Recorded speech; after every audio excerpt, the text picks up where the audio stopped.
Joining us now on Blitz is head coach Tim Coakley of the White County Warriors. Coach, thank you so much, first of all, for your time. Really appreciate it. Yes, sir. Anytime. Now, talk about the amazing turnaround. You know, some people don't quite understand that you took a team that was 1-9 and last year turned that into a 7-win playoff team that just about upset the Jefferson Dragons. What are the ripple effects that has on a program?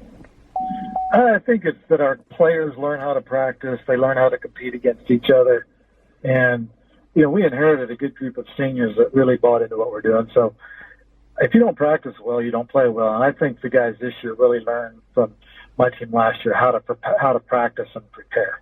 Yeah, and last year, too, you had a guy that seemingly came out of nowhere, J. Ben Haynes, took the QB position by storm. And you know, there were moments where it showed his youth a little bit. But what kind of improvement have we seen from year 1 to year 2 for him? It's just understanding. I mean, if you do a lot of these interviews this time of year, all the coaches say the same thing. You know, our quarterback's a year older, but he really is. He understands where we want to go with the ball. He can get us in and out of plays that matter and has poise. So those things to me have always been important at that position. It's really a neck up position, a decision-making position. So that's what we've worked on in the offseason. Yeah, definitely agree with you on that. Like another coach being there on the field. Right. What about the running game? What's that? You know, you lose somebody like Caleb Crane, just a phenomenal athlete. And then you also had the 1-2 punch because you had Bailey Anderson last year that was a really speedy back as well. But who are we going to be seeing in the running game this year? Okay, well, I've been coaching a long time, been a head coach since '95.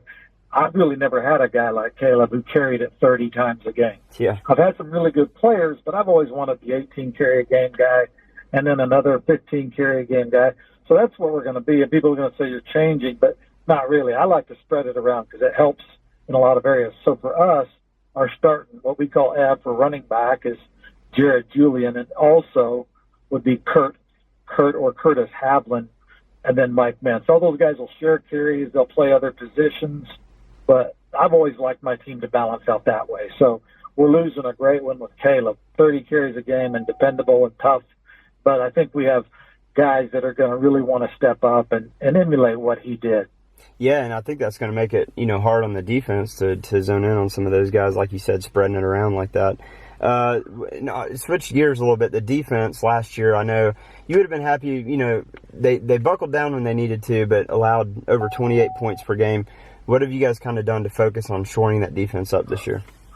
Well, so some of that, you know, some of that's on the offense. You know, if we're going to hurry and we're going to hike the ball every 8 seconds, then nobody's going to keep people out of the end zone. I mean, say what you want. Teams that spread it out and hurry up give up points. True. Now we don't need to give up 28 a game. Okay, so it just depends on what tempo that we end up with on this particular team.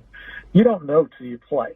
But I think once we play, we'll be a more deliberate team than last year. That'll help us. We have 7 starters coming back. That'll help us.